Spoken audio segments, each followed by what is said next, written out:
For those who know me, my mind works. Hold on, let's start that. Okay. So what are we going to talk about? We're going to talk about the roses in the Cristo. Okay. Cristo. Cristo. Okay. Oh, okay. Okay. I forgot about the Cristo. Okay, go ahead. You're on. A lot of people know me as a very passionate Italian woman. Even though Budish is my last name, I'm Italian. My parents were born in Italy. And my mind works in strange ways, so I started thinking, where could we get donations? Donations. So I had targeted Jackson Perkins roses, rose growers at the time. So one of the moms was Laura. I enlisted Laura to write the letter. And without responding to the letter, one day I get a call from Leslie, the school secretary. She goes, Lee, there are about half a dozen huge boxes from Jackson Perkins. And there were about the size of this bench. There were about 8 boxes filled with about 75 rose bushes donated by Jackson Perkins. And I remember we needed to get them to the garden.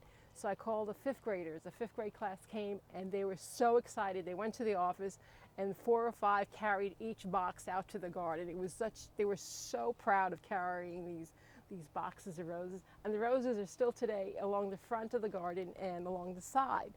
And the other thing too, I was thinking garden art. And I couldn't help but think at that time, Cristo had done the Gates of New York, the famous artist. So I said, let me send him an email to see if he'll send us a gate. And my husband was making fun of me. Sure enough, I got a response the next day.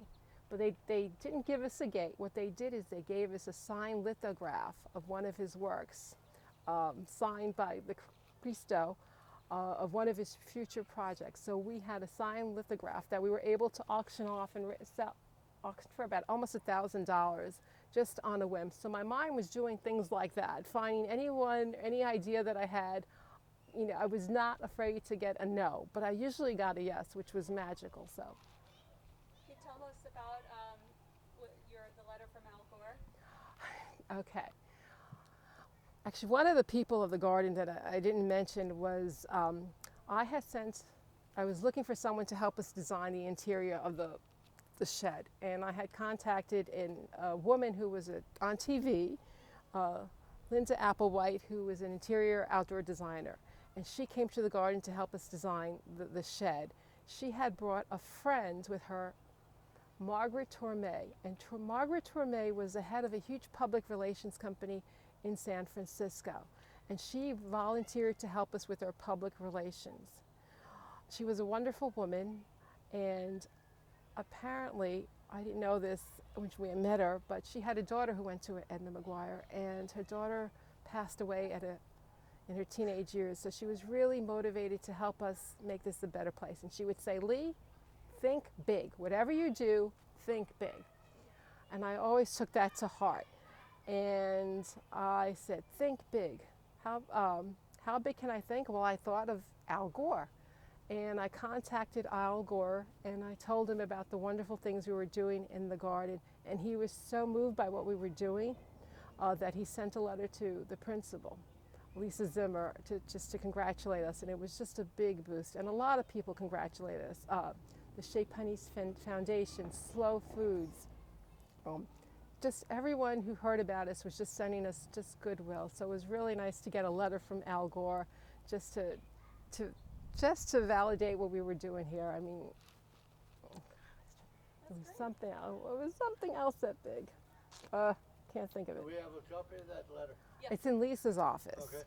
I also Yeah. it's online. But this woman, Margaret, was amazing.